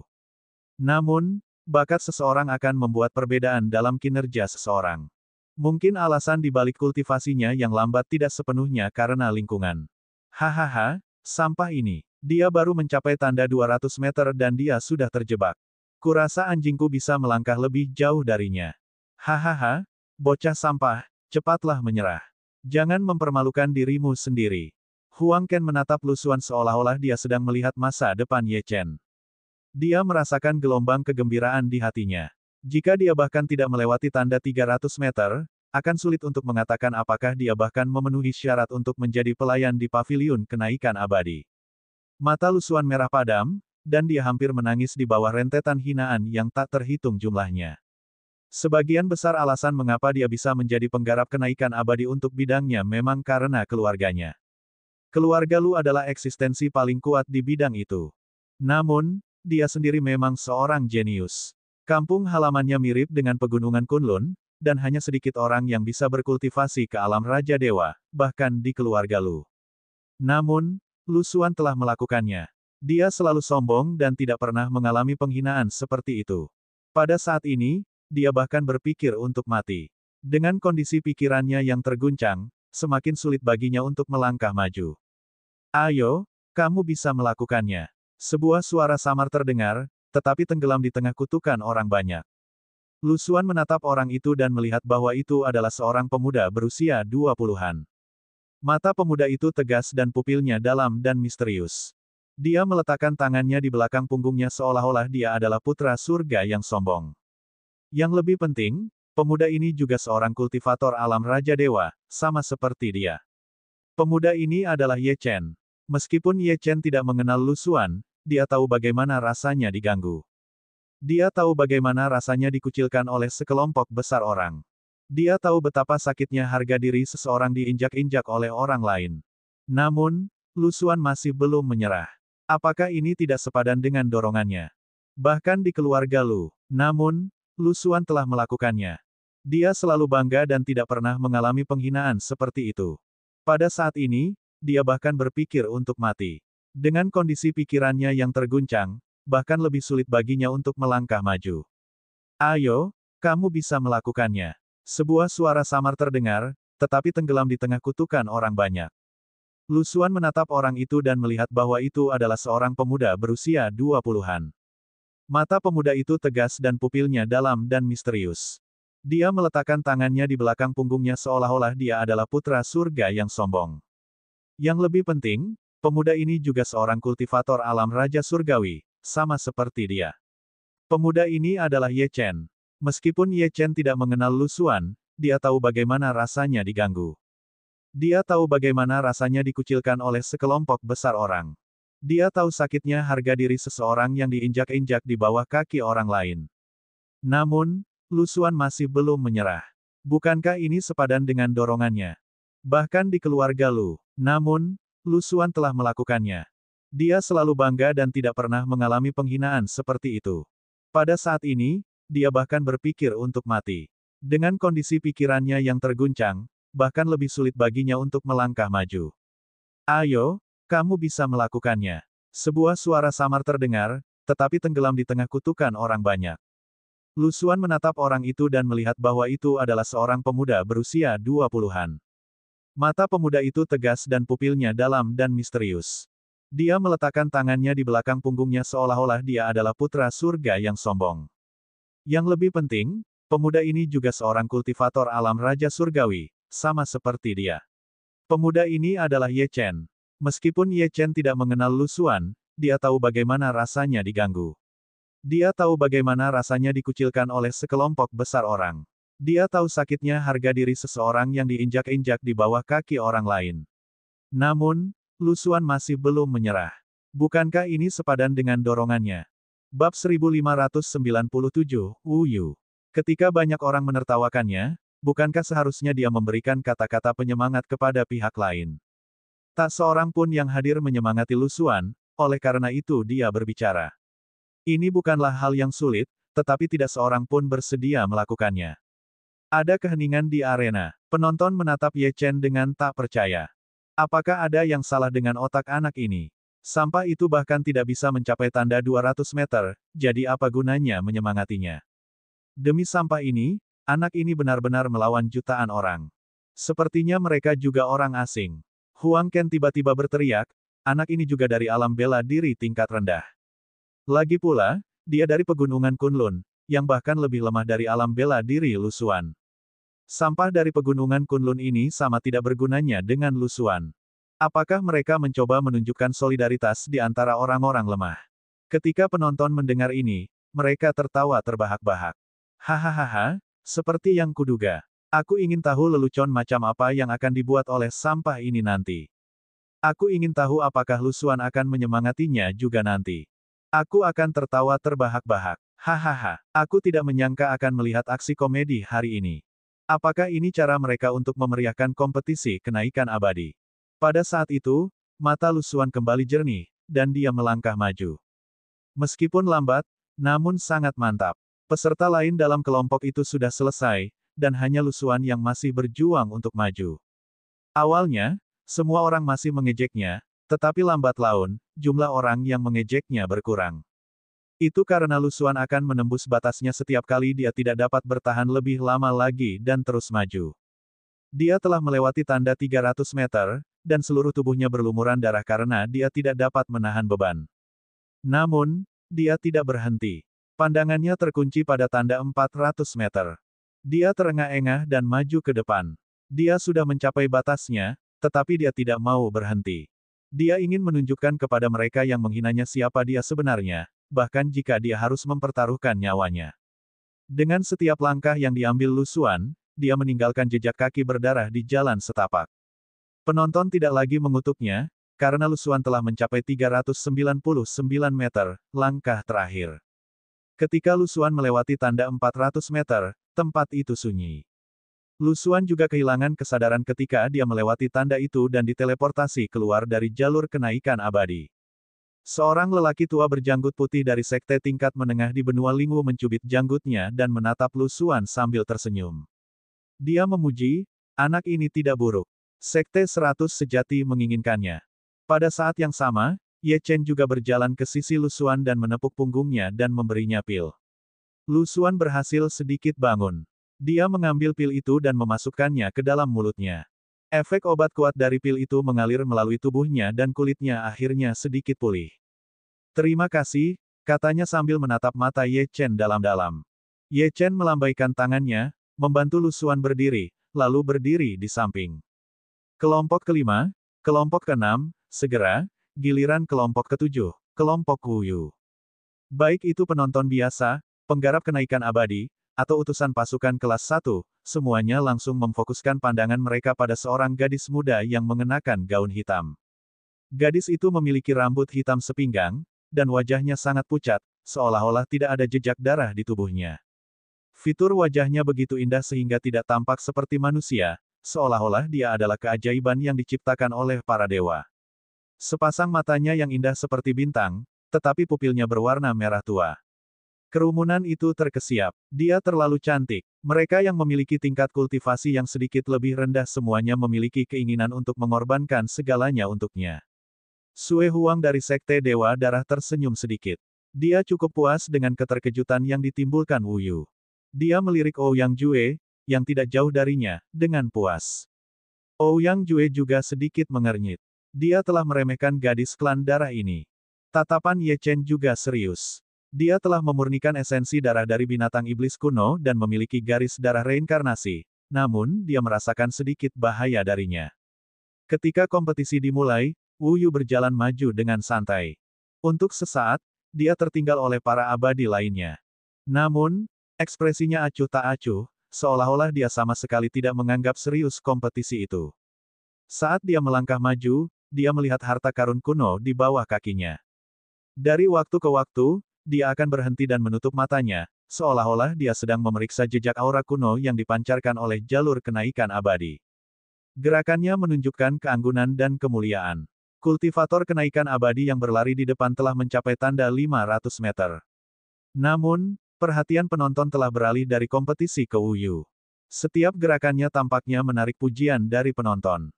Baru setelah para kultivator kenaikan abadi lainnya telah meninggalkan jalan setapak itu seseorang bereaksi dan bergumam, "Lihat, Wu Yu tampaknya telah melewati tanda 700 meter, itu benar. Aku tidak menyadari bahwa Nona Wu Yu masih bisa begitu santai bahkan pada jarak sejauh itu. Dia benar-benar jenius, dewi sejati." Wu Yu dengan mudah memecahkan rekor yang telah ditetapkan Xiasu. Dia terus berjalan menyusuri jalan kenaikan abadi. Dengan sangat cepat, dia tiba di tanda 800 meter. Semua orang menahan napas seolah-olah mereka menyaksikan keajaiban. Pada saat ini, Wu Yu juga mengerutkan kening untuk pertama kalinya dan berhenti di 799 meter. Jelas, tidak mudah baginya untuk menembus 800 meter. Tiba-tiba, cahaya berdarah menyala. Pedang panjang yang terkondensasi dari darah menebas ke arah kekosongan di depan Wu Yu. Saat pedang itu menyerang, Wu Yu melangkah lagi dan melewati 800 meter. Suasana hening. Penonton tidak percaya apa yang mereka lihat. Kemudian, sorak-sorai yang menggetarkan bumi terdengar. Sungguh jenius. Benar-benar jenius. Aku tidak menyangka bakat Wu Yu begitu mengerikan. Ye Chen, apakah sekarang kau memiliki pemahaman baru tentang para jenius dalam kompetisi kenaikan abadi dan peringkat kenaikan abadi? Apakah kau masih berani mempertaruhkan nyawamu pada peringkat kami? Orang yang berbicara adalah Wang Yifei. Pada suatu saat, Wang Yifei telah tiba di samping Ye Chen. Ye Chen berkata dengan tenang, "Apa yang dilakukan orang lain tidak ada hubungannya denganku. Tujuanku adalah akhir. Selalu seperti itu. Akhir. Akhir dari jalur kenaikan abadi." Wang Yifei terkejut ketika mendengarnya. Sombong, terlalu sombong. Para jenius yang telah menunjukkan kekuatan dan bakat yang sangat mengerikan tidak berani memiliki delusi seperti itu. Prestasi seperti itu menunjukkan bahwa orang tersebut akan menerobos dan mencapai alam penciptaan dalam 10 tahun. Apakah ini sesuatu yang bisa kau lakukan hanya karena kau ingin? Namun, ketika Ye Chen mengatakan ini, kepercayaan dirinya jelas tidak palsu. Wang Yifei juga sombong, tetapi ada batas kesombongannya. Sebagai perbandingan, kesombongan Ye Chen tidak masuk akal. Dia bahkan mulai curiga bahwa otak orang ini ada yang kendor, bodoh. Kau hanya seorang kultivator alam Raja Surgawi, namun kau berani mengatakan kata-kata sombong seperti itu. Apakah kau mengabaikan kami semua? Suara seorang pria terdengar. Ketika Ye Chen dan Wang Yifei menoleh untuk melihat orang itu dan melihat seorang pria muda berjubah Tao. Zhao Lingqiao. Mata Wang Yifei menyipit ketika dia melihat orang itu. Apakah kau mengabaikan kami semua? Suara seorang pria terdengar. Ketika Ye Chen dan Wang Yifei menoleh untuk melihat orang itu dan melihat seorang pemuda berjubah Tao. Zhao Lingqiao. Mata Wang Yifei menyipit ketika dia melihat orang itu, apakah kau mengabaikan kami semua? Suara seorang pria terdengar. Ketika Ye Chen dan Wang Yifei menoleh untuk melihat orang itu dan melihat seorang pemuda berjubah Tao. Zhao Lingqiao. Mata Wang Yifei menyipit ketika dia melihat orang itu. Bab 1598, Zhao Lingqiao. Zhao Lingqiao melirik Lu Xuan saat dia berbicara. Apakah kamu pikir kamu dapat menciptakan keajaiban seperti dia dan melampaui batasmu satu demi satu? Apakah itu memberimu ilusi bahwa kamu dapat mencapai akhir? Biarkan aku katakan padamu, mereka yang tidak dapat mencapai tanda 600 meter semuanya sampah. Tidak ada perbedaan antara 200 meter dan 400 meter. Setelah 600 meter, ya, tetapi apakah kamu pikir kamu memenuhi syarat? Tidak mungkin. Banyak penggarap kenaikan abadi menjadi marah ketika mereka mendengar ini karena mereka belum mencapai tanda 600 meter yang disebutkan Zhao Lingqiao, dan dengan demikian secara tidak langsung dicap sebagai sampah.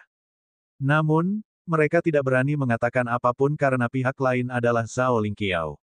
Ye Chen menatap Zhao Lingqiao dengan sedikit rasa jijik di matanya.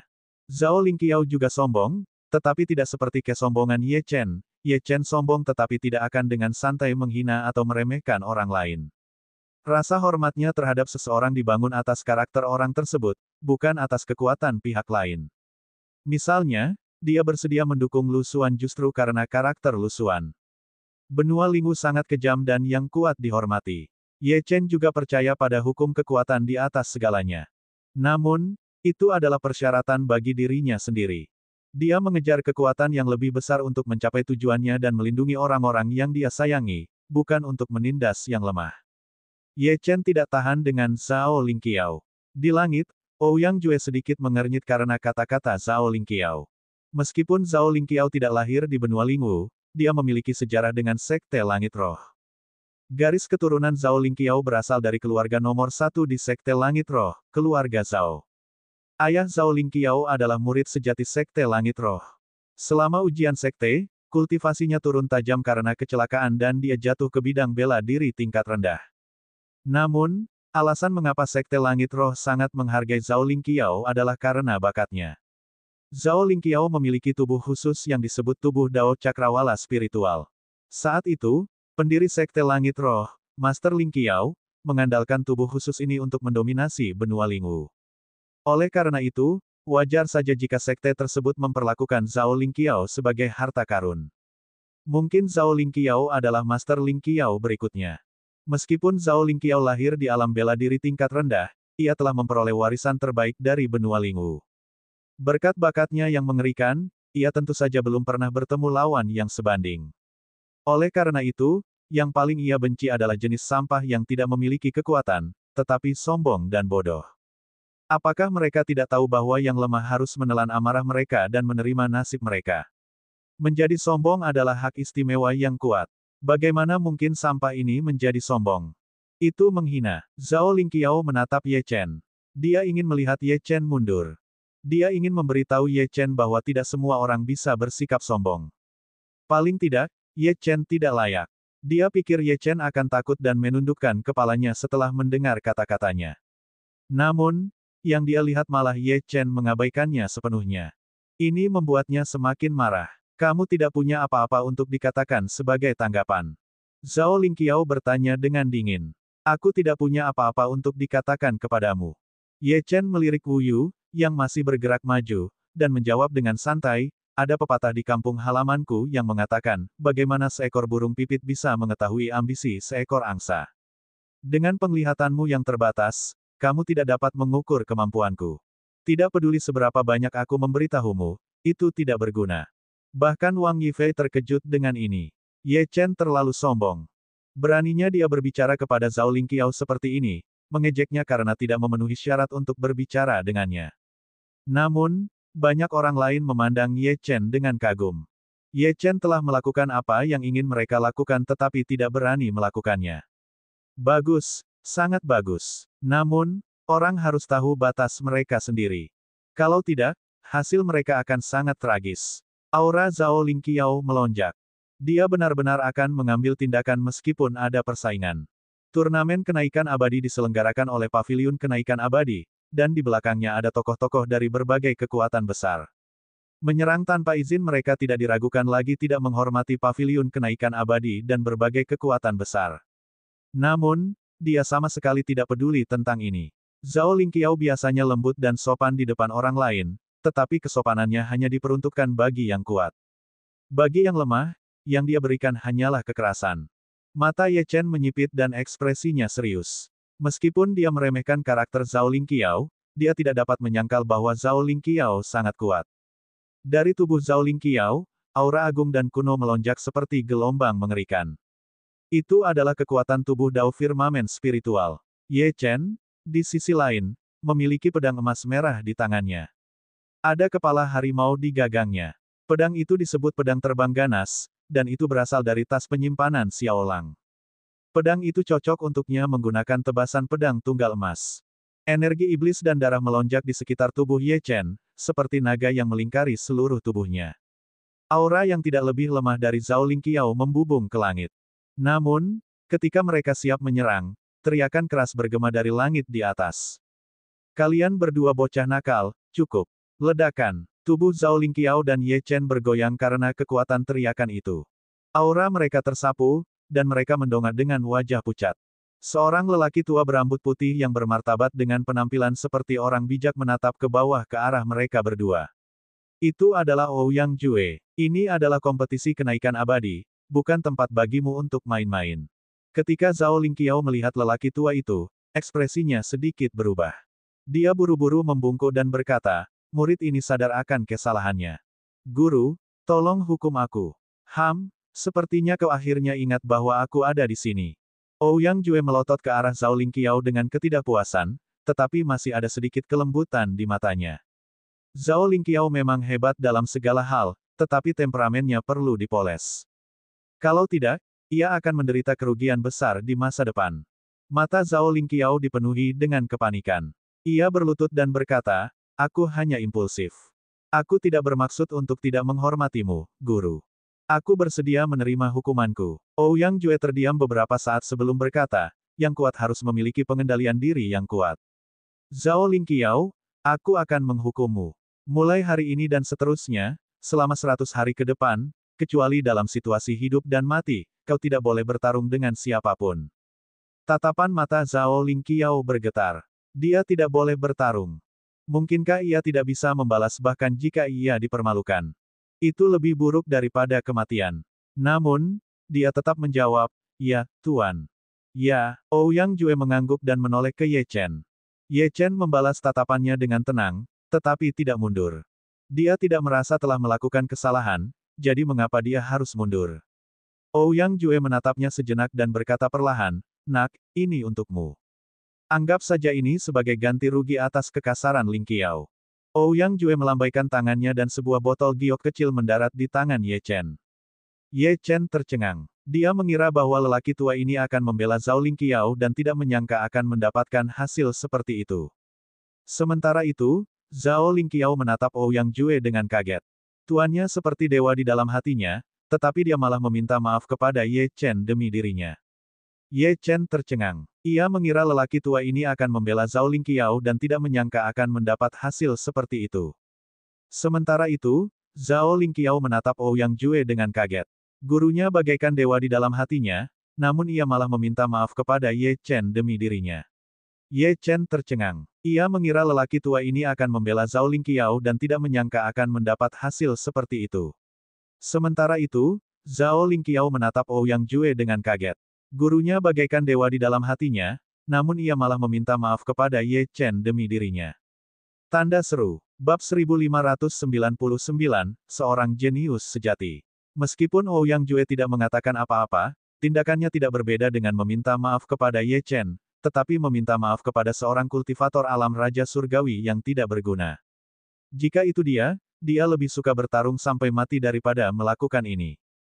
Hal pertama yang dia rasakan adalah rasa bersalah yang tak tertandingi. Jika dia tidak begitu impulsif, tuannya tidak akan berakhir seperti ini. Sekarang setelah dia memikirkannya, dia memang sedikit agresif, tetapi dia semakin membenci Ye Chen karenanya.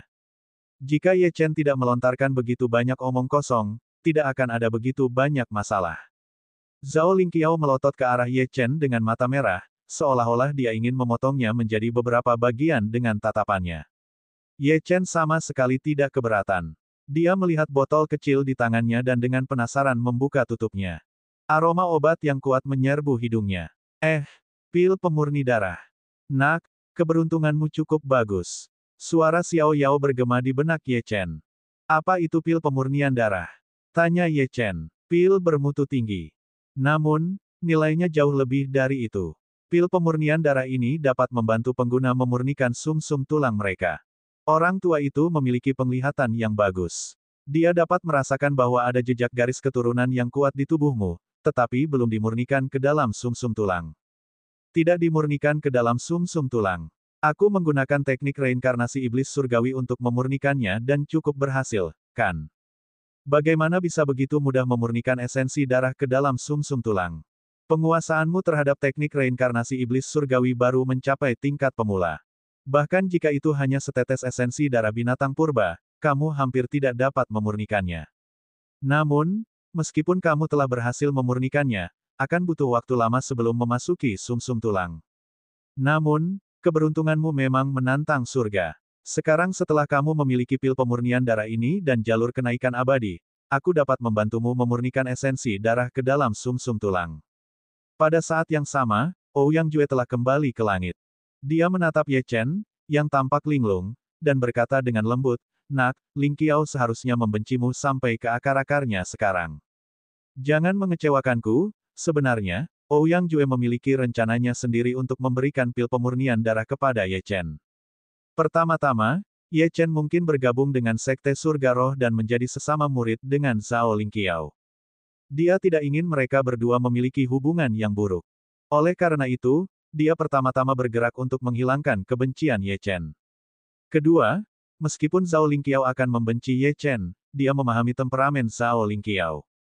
Zhao Lingqiao menghormati yang kuat.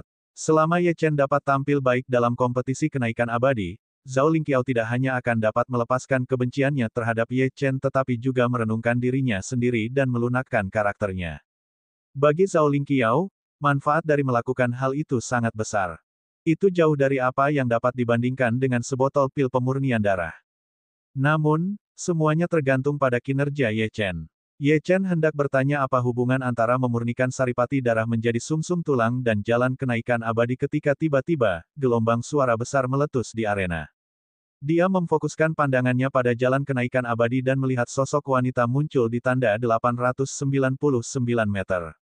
Mata Ye Chen menyipit. Wu Yu memang menakjubkan. Wu Yu berdiri 899 meter jauhnya, wajahnya penuh keseriusan.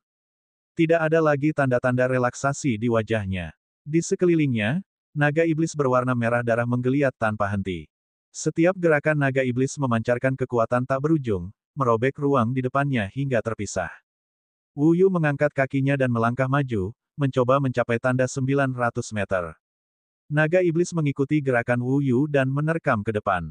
Ledakan, lapisan cahaya keemasan naik dari jalan kenaikan abadi dan menghalangi kaki Wu Yu. Namun, naga iblis berwarna merah darah itu bertabrakan dengan cahaya keemasan, menyebabkan gelombang kejut bergema di seluruh jalan kenaikan abadi. Jutaan orang merasakan tubuh mereka bergetar. Naga iblis dan cahaya keemasan itu saling terkait dan menenggelamkan sosok Wu Yu. Setelah waktu yang lama, kedua cahaya itu menghilang pada saat yang bersamaan. Ketika semua orang melihat lagi, mereka melihat bahwa salah satu kaki Wu Yu telah melewati tanda 900 meter. Itu terjadi. Itu benar-benar terjadi. Benua Linggu akan menyambut seorang jenius yang menantang surga. Sue Huang dari Sekte Dewa Darah bersorak. Mesin pembantai yang terkenal ini bertingkah seperti anak kecil yang bahagia saat ini. Setelah Wu Yu melewati tanda itu, dia terengah-engah terus-menerus dan tidak melanjutkan perjalanan. Dia tahu bahwa jika dia menggunakan seluruh kekuatannya, dia bisa melangkah lebih jauh. Namun, jika dia melakukan itu, dia pasti akan berakhir dalam keadaan yang menyedihkan, yang tidak akan elegan. Klan darah selalu mengejar keanggunan dan kemuliaan ketika mereka melakukan sesuatu. Meskipun dia masih memiliki kekuatan yang tersisa, Wu Yu tidak ingin melangkah lebih jauh. Inilah perbedaan antara klan darah dan manusia. Ras darah terlahir kuat, dan bahkan yang terlemah di antara mereka memiliki umur yang lebih panjang daripada orang biasa. Oleh karena itu, dibandingkan dengan manusia, anggota klan darah tidak seagresif manusia. Dibandingkan dengan terus-menerus bersaing dan mendaki ke puncak, anggota klan darah lebih peduli tentang apakah tindakan mereka elegan dan mulia. Wu Yu tahu bahwa ini sudah cukup. Meskipun dia ingin tahu seberapa jauh dia bisa melangkah, dibandingkan dengan rasa sakit yang harus dia tanggung saat dia melangkah maju, rasa ingin tahu ini tampak tidak berarti. Oleh karena itu, dia memilih untuk menyerah. Dia tidak peduli dengan ketenaran dan kekayaan. Dia hidup bukan untuk menyenangkan orang lain, tetapi untuk menyenangkan dirinya sendiri. Semua orang tercengang. Mereka dapat mengatakan bahwa Wu Yu jelas tidak menggunakan kekuatan penuhnya, tetapi dia menyerah begitu saja. Dia diteleportasi keluar dari jalur kenaikan abadi. Wu Yu adalah orang pertama dalam 1000 tahun yang menyerah tanpa mengerahkan seluruh kemampuannya. Semua orang penasaran, namun, kekaguman mereka padanya tidak berkurang sama sekali. Malah, kekaguman itu perlahan-lahan menjadi fanatik. Meskipun Wu Yu menyerah di tengah jalan, dia jelas yang paling elegan dalam sejarah kompetisi. Sebuah nama baru muncul di tablet kenaikan surga. Wu Yu, 900 meter. Seorang jenius kelas atas. Dia adalah eksistensi yang dimiliki oleh para jenius dari para jenius, tidak peduli era apapun saat itu. Dalam hal itu, Xia Zhu lebih rendah darinya. Di langit, Ouyang Jue, Zining, dan bahkan Master Wuji memiliki ekspresi buruk di wajah mereka. Wu Yu telah jauh melampaui harapan mereka. Terutama Master Wuji, yang bahkan berpikir untuk bertarung demi Wu Yu. Bagaimanapun, Sekte Surga Roh dan Sekte Bulan Mistik adalah sekte ortodoks di benua Lingwu.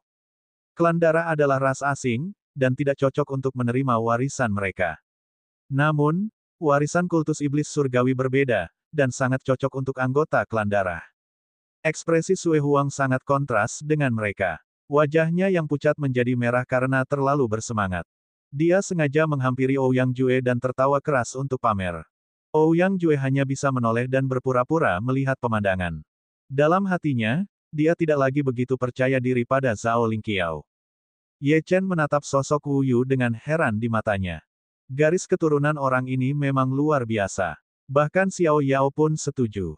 Jika temperamen Wu Yu lebih agresif, mungkin dia punya kesempatan untuk mencapai ujung jalan.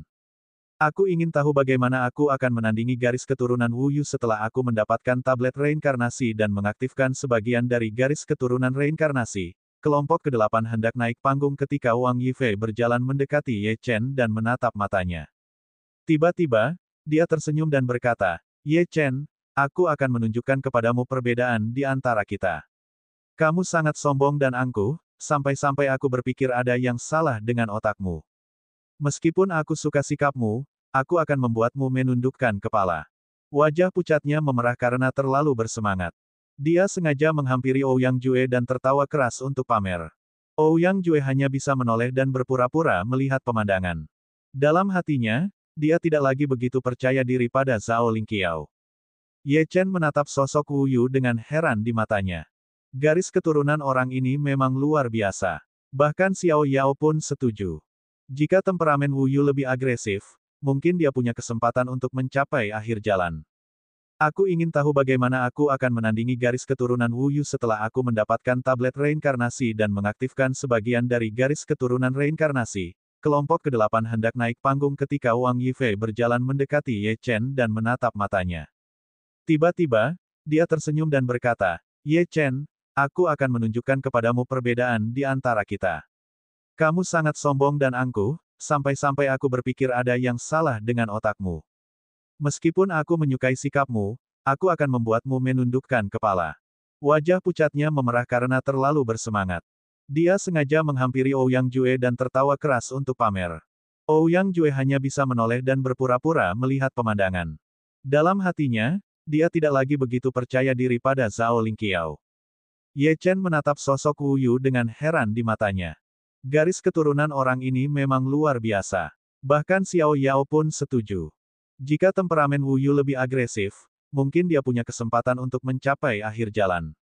Aku ingin tahu bagaimana aku akan menandingi garis keturunan Wu Yu setelah aku mendapatkan tablet reinkarnasi dan mengaktifkan sebagian dari garis keturunan reinkarnasi. Kelompok ke-8 hendak naik panggung ketika Wang Yifei berjalan mendekati Ye Chen dan menatap matanya.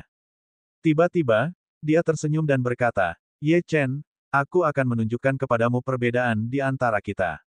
Kamu sangat sombong dan angkuh, sampai-sampai aku berpikir ada yang salah dengan otakmu. Meskipun aku menyukai sikapmu, aku akan membuatmu menundukkan kepala. Bab 1600, dengarkan baik-baik. Ye Chen menatap wajah tampan Wang Yifei dengan tatapan aneh. Tiba-tiba, dia menggigil. Aku tidak tertarik pada pria. Menyerahlah. Kamu. Wajah Wang Yifei memucat. Dia ingin berteman dengan Ye Chen dan menyiapkan beberapa kata, seperti, ikuti aku di masa depan. Sebagai kakak laki-lakimu, aku tidak akan menyentuh wanitamu. Namun, dia tidak menyangka Ye Chen akan membalas dengan pernyataan seperti itu. Apakah dia terlihat seperti orang seperti itu? Wang Yifei sangat marah sehingga dia menjentikkan lengan bajunya dan pergi. Dia berkata dengan penuh kebencian, aku tidak peduli apakah kamu setuju atau tidak. Selama kamu kalah dariku, kamu harus tunduk padaku selama sisa hidupmu. Setelah mengatakan itu, Wang Yifei tidak mengatakan sepatah kata pun dan melangkah ke jalur kenaikan abadi. Ketika kompetisi dimulai, Wang Yifei tampak seperti sedang melampiaskan kebenciannya terhadap Ye Chen. Dia meraung marah dan berlari ke depan, mengejutkan peserta lainnya. Mengapa orang ini begitu bersemangat? Bukankah ini ujian individu? Apakah perlu sejauh ini? Namun, kecepatan Wang Yifei memang mengerikan. Dalam sekejap, dia meninggalkan yang lain dan mencapai tanda 500 meter. Faktanya, dia tidak jauh lebih lambat dari Xia Su. Namun, dengan Wu Yu yang telah pergi sebelumnya, penampilan Wang Yifei tidak terlalu menarik perhatian di mata penonton. Pada akhirnya, Wang Yifei berhasil mencapai tanda 700 meter, menyebabkan keributan kecil. Sekarang ada nama lain di tablet kenaikan surga. Wang Yifei, 705 meter. Dia sedikit lebih rendah dari Xia Su, tetapi itu cukup untuk dibanggakan. Kompetisi tahun ini bisa dikatakan penuh dengan orang-orang berbakat. Dalam kompetisi sebelumnya, sudah cukup baik bagi seorang jenius untuk melewati tanda 700 meter. Kali ini, sebenarnya ada 3, dan salah satunya adalah monster super. Selain itu, masih ada beberapa peringkat teratas di peringkat kenaikan abadi yang belum mengikuti ujian. Memikirkan hal ini, para penonton menjadi semakin berharap akan apa yang akan terjadi. Kelompok itu termasuk Zhao Lingqiao. Mereka bertanya-tanya apakah jenius yang pernah berselisih dengan Wu Yu ini akan memberi mereka kejutan. Ye Chen, bagaimana? Wang Yifei berjalan ke arah Ye Chen dan tersenyum puas. Apakah kamu masih memiliki kepercayaan diri untuk mengalahkanku? Aku sudah memberitahumu bahwa tujuanku adalah mencapai akhir, kata Ye Chen dengan tenang. Wang Yifei mendengus dingin. Kamu akan mengikuti ujian, jadi mari kita lihat berapa lama kamu bisa terus berpura-pura. Pada saat ini, Zhao Lingqiao melirik Ye Chen dengan dingin. Dia tidak mengatakan sepatah kata pun, dan hanya melangkah ke jalur kenaikan abadi. Dia menekan dan menahan amarahnya. Dia tidak bisa melawan Ye Chen secara terbuka, tetapi dia bisa menggunakan hasilnya untuk menghancurkan hati Dao Ye Chen. Setelah itu, Ye Chen tidak akan pernah pulih. Kelompok ke-9 memulai ujian. Dalam sekejap, hanya dalam sekejap, Zhao Lingqiao telah melesat ke tanda 500 meter. Penonton hanya merasakan penglihatan mereka kabur, seolah-olah mereka sedang berhalusinasi. Adapun pesaing lainnya, mereka hanya berhasil mencapai beberapa puluh meter. Sebelum penonton bisa mengatakan apapun, Zhao Lingqiao berteriak, tubuh Dao Langit Spiritual, aktifkan. Aura kuno menyebar ke seluruh jalan kenaikan abadi. Pada saat ini, Zhao Lingqiao tampaknya bukan lagi manusia. Dia tampaknya telah berubah menjadi makhluk abadi yang turun dari surga. Saat dia memancarkan aura yang luar biasa, langit benar-benar beresonansi dengan auranya, dan Ki Ungu muncul. Sangat kuat, tubuh yang disulap ini benar-benar memicu kekuatan alam semesta. Apakah dia masih manusia? Ki Ungu turun dan menambah tubuh Zhao Lingqiao, setelah itu dia maju lagi. Dalam sekejap mata, dia mencapai tanda 800 meter. Sama seperti Wu Yu, pada 800 meter, tekanan pada Zhao Lingqiao meningkat pesat. Namun, dia masih bergerak maju dengan kecepatan yang stabil. Pada saat ini, seruan yang terlambat benar-benar meledak. Zhao Lingqiao melangkah maju selangkah demi selangkah. Matanya dipenuhi dengan tekad. Dia ingin mencapai ujung jalan. Ejekan Zhao Lingqiao terhadap Ye Chen bukan tanpa alasan. Ye Chen sebenarnya berencana untuk berjalan sampai ke ujung jalan seperti dia. Apakah dia layak? Hanya memiliki pikiran seperti itu saja sudah menghina. Awan ungu bergulung dari cakrawala, dan Zhao Lingqiao benar-benar tenggelam dalam cahaya ungu. Tiba-tiba, cahaya ungu itu menyatu dan menyatu ke dalam tubuh Zhao Lingqiao. Pada saat ini, aura Zhao Lingqiao berubah lagi. Itu adalah aura sosok perkasa tertinggi yang berdiri di atas langit, memandang ke bawah pada semua makhluk hidup. Tubuh Dao Cakrawala Roh telah dihingga kekuatan penuhnya, jadi wajah Zhao Lingqiao sangat pucat. Dia tidak bisa mempertahankan keadaan ini lama-lama, tetapi itu sudah cukup. Segera, dia mencapai tanda 899 meter. Pada saat ini, dia berhenti. Bukan karena tanda 900 meter telah menghentikannya, tetapi karena Ye Chen. Zhao Lingqiao berhenti dan melirik Ye Chen. Di tengah teriakan yang memekakkan telinga, dia berkata dengan acuh tak acuh, apakah kamu masih berani mengulangi apa yang kamu katakan kepadaku sebelumnya? Semua orang terkejut. Mereka mengikuti tatapan Zhao Lingqiao dan menatap Ye Chen, si orang tak berguna yang baru saja menyemangati Lu Xuan tadi. Apa yang dikatakan si sampah ini kepada Zhao Lingqiao? Kalimat itu, dengan penglihatanmu yang terbatas, kau tak dapat mengukur kemampuanku. Tidak peduli seberapa banyak aku memberitahumu, itu tidak berguna. Apa itu? Penonton menatap Ye Chen dengan tidak percaya. Kemudian, mereka dipenuhi dengan rasa jijik dan penghinaan yang tak tertandingi. Seorang kultivator alam Raja Surgawi berani mengatakan kata-kata seperti itu kepada Zhao Lingqiao. Seketika, kutukan dan ejekan membanjiri Ye Chen. Pada saat ini, Ye Chen tampaknya telah menjadi musuh seluruh dunia. Sementara itu, Wu Xing dan Wu Wei, yang telah tiba, mengalami perubahan ekspresi yang drastis. Ketika Ye Chen naik ke panggung nanti, dia akan berada di bawah banyak tekanan. Jika itu adalah orang biasa, keadaan pikiran mereka mungkin langsung runtuh. Wu Xing dan Wu Wei berteriak putus asa, berusaha mendukung Ye Chen. Namun, tidak peduli seberapa keras suara mereka, bagaimana mereka bisa menahan hinaan dari jutaan orang. Wang Yifei, yang berada di samping Ye Chen, memandang dengan rasa ingin tahu. Dia tidak tahu apakah dia bisa menahannya jika dia berada di posisi Ye Chen. Dia mencuri pandang ke arah Ye Chen.